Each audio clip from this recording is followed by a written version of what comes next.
I had no idea what those 4 letters meant, none whatsoever.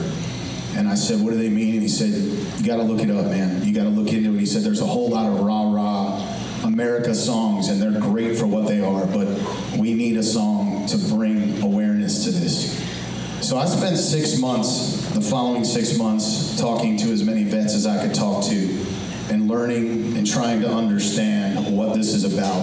And what I learned more than anything else, talking to my father, is that it was about the senses. All the senses had changed, what they tasted, what they smelled, what they heard, what they felt.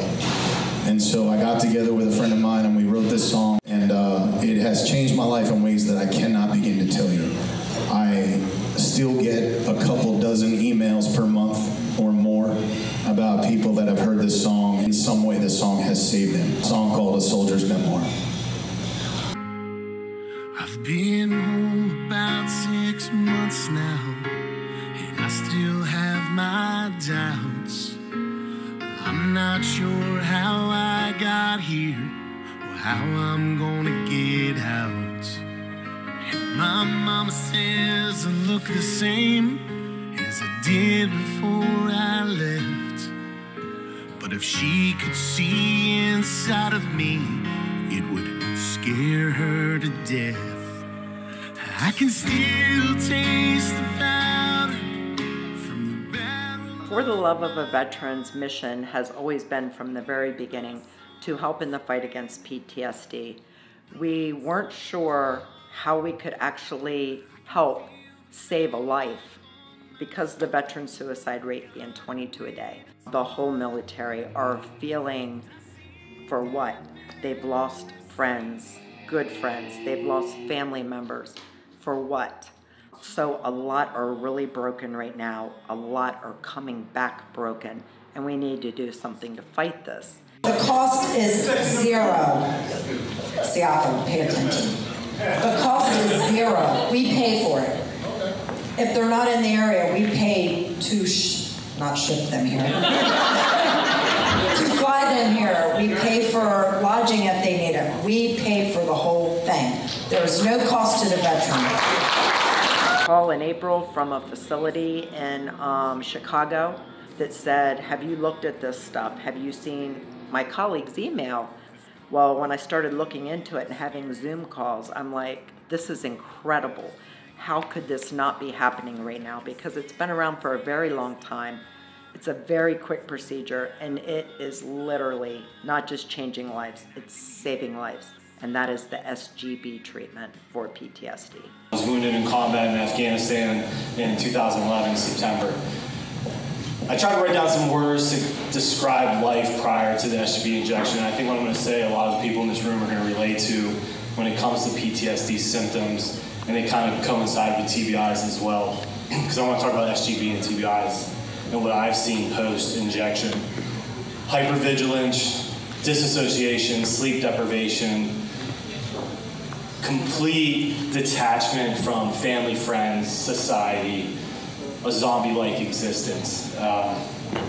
It's hard. It's hard to go through life that way. You kind of, I know a lot of guys in here will say, you know, you put on a face, you make a gesture towards life, you put your best foot forward, but you're barely hanging on, and that's what I was doing. What worries me most about what the veterans are going through is that a lot of them struggle to get help when they really need it. They don't know where to go to. They don't know who to reach out to, and that's where we come in. This SGB treatment is not covered by insurance. It's not through the VA. A handful of VAs have it, but it's used as a last resort. 2019, I finally had my break. Like the gentleman said, you know, you hide it, you put on a mask, you just kind of struggle through life, not really knowing where to go and what to do. So 2019, I was going to kill myself. I went to the VA psych ward.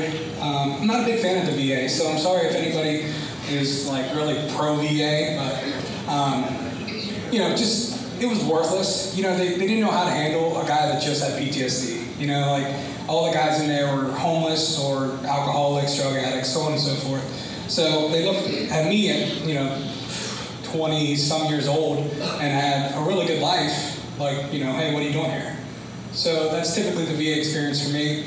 I got out of the psych ward, 12, 13 different medications. again.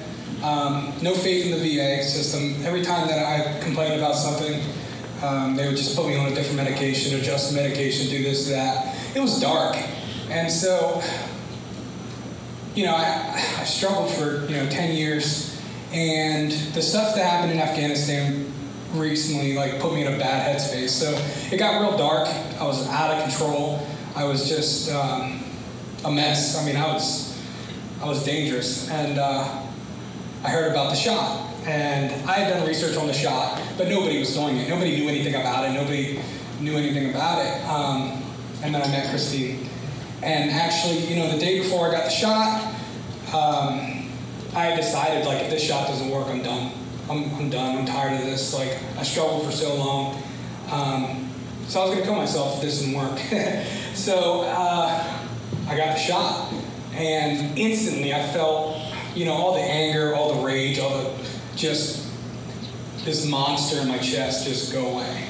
This treatment allows veterans to get off a lot of the medication. It gives them hope back. It gives them somewhat of a normal life.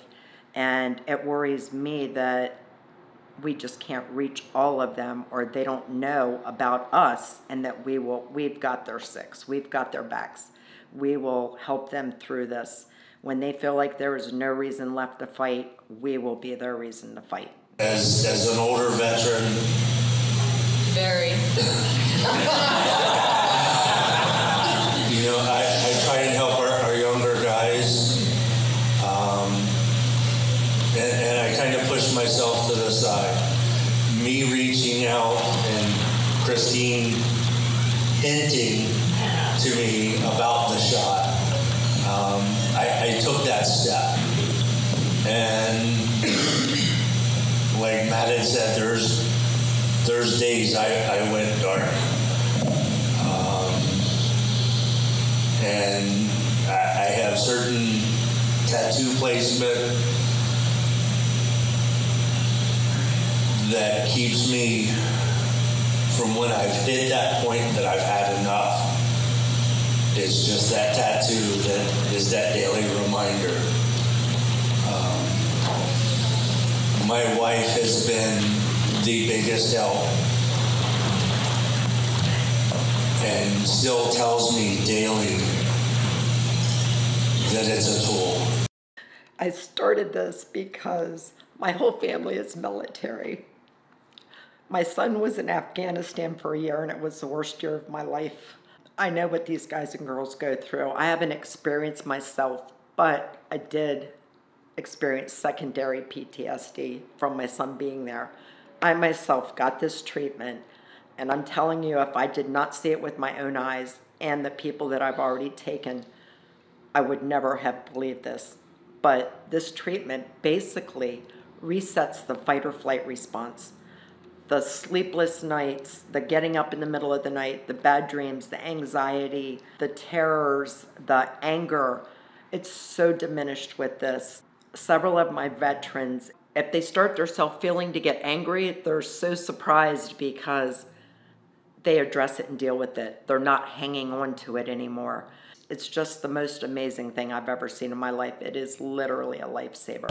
It turns out that stellate ganglion blocks isn't a brand new procedure. It's something that people have been doing for many, many years. And more often than not, it's been done as a blind procedure for things, for chronic pain and acute pain from nerve damage itself.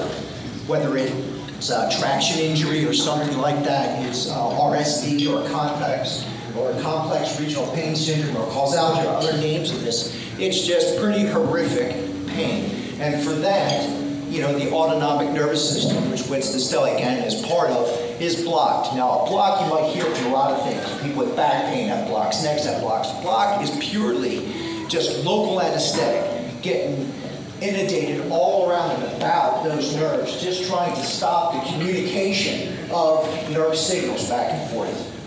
For the stellate ganglion, it is part of the autonomic nervous system, as I mentioned, but that's the nervous system that not a whole lot of people know about. That's the nervous system when wind blows across the back or light breeze makes your hair stand up. Okay? So if you're looking at it simply, it's a balance. A lot of parts in our body is balanced. There's the adrenaline system or the fight and flight that Chris just mentioned. But the balance side of that is the rest and digest aspect of things. So somehow, through the trauma we go through in life, that balance is disrupted. And to do this injection tends to balance it. I say tends because I would love to say it works for absolutely everybody forever. That's not the case. What we do know is definitely a tool that has helped people, and we want to continue to do that. You know what I mean? I love life. I love the fact that, you know, we're making memories and I'm living this life every day, you know, and it's just like, now a bad thing happens and we're just like, yeah, okay, we'll get through it. Now, like I'm a big teddy bear and, you know, like I cry and like now we watch chick flicks and